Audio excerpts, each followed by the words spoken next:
नमस्कार। मैं सुधा सक्सेना। आज यदि हम विश्व में गौर करें तो हम देखेंगे कि भ्रष्टाचार और मतभेद, संघर्ष इत्यादि व्यापक रूप से व्याप्त हैं और आवश्यकता है कि हम सब एक ही परमात्मा के अंश हैं, इस तथ्य को समझें और वसुधैव कुटुंबकम को अपनाएं। इसीलिए आज का चर्चा का विषय है मानव एकता। वास्तव में समाज की और पूरे विश्व की इस व्यापक हिंसा और अनेकता को देख करके मन बहुत ही दुखित होता है। तो आइए आज मानव एकता पर कुछ चर्चा करते हैं। मानव एकता को वास्तविक बनाने के लिए ध्यान और अभ्यास ये सबसे प्रभावशाली तरीका है। रोजाना ध्यान और अभ्यास में शांत और स्थिर बैठने से हमारा असली स्वरूप अर्थात कि आत्मा का वह स्रोत यानी कि परमात्मा के साथ हमारी एकता स्थापित होती है। यह पल खुशी, शांति और प्रेम से भरपूर होता है। तब हम अपने अंतर की गहराइयों में प्रवेश करते हैं तो हम पाते हैं कि हमारे भीतर भी प्रकाश मौजूद है और यह प्रकाश हमारे रचयिता का प्रकाश है। परमात्मा के हम सब अंश हैं, इसलिए वह प्रकाश हमारे अंदर विद्यमान है और यह सृष्टिकर्ता का प्रकाश है।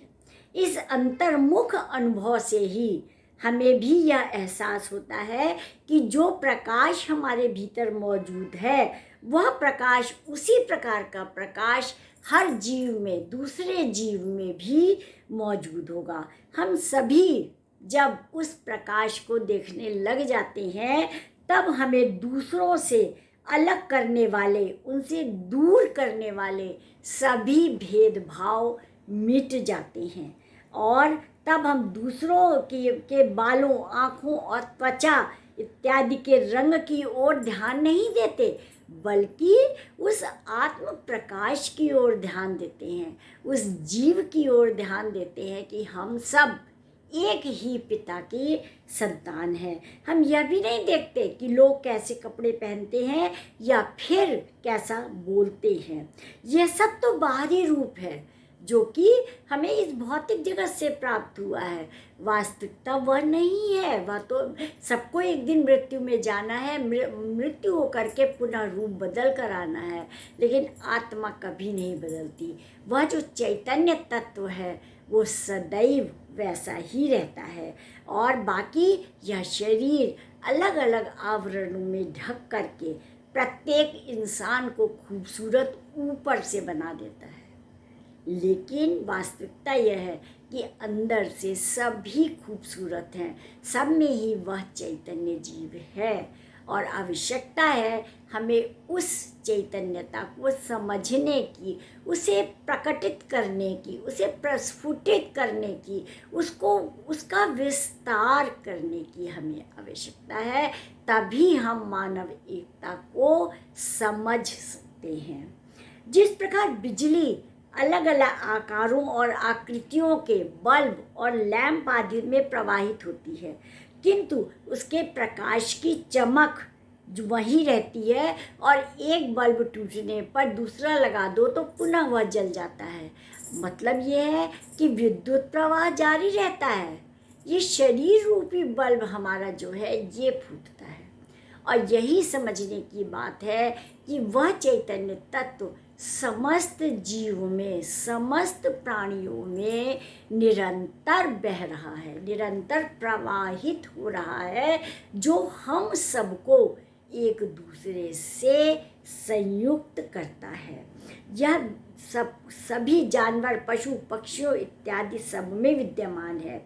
जब हमारी अंतर की आँख खुल जाती है तब हमें समस्त जीवन को हम एक रूप में देखने लगते हैं। जब ऐसा होता है तो हम सही मायनों में मानव की एकता का अनुभव करते हैं। अतः ध्यान और अभ्यास के जरिए हम मानव एकता के बारे में अपनी समझ बढ़ा सकते हैं। यही मानव एकता का अनुभव करने का सबसे प्रभावशाली तरीका है। एक बार जब मानव एकता स्थापित हो जाएगी तब समाज में व्याप्त बहुत सारे असंतोष और कुरीतियाँ स्वयं ही समाप्त हो जाएंगी। इसलिए आवश्यकता है कि हम इस तथ्य को समझें। तो आज इतना ही। आप सब ने मेरे चैनल को लाइक और सब्सक्राइब करके मेरे प्रति जो स्नेह दिखाया है उसके लिए हार्दिक आभार। आशा है ऐसे ही आपका स्नेह मुझे मिलता रहेगा और आप मेरे चैनल को आगे बढ़ाएंगे। तो धन्यवाद, फिर मिलते हैं।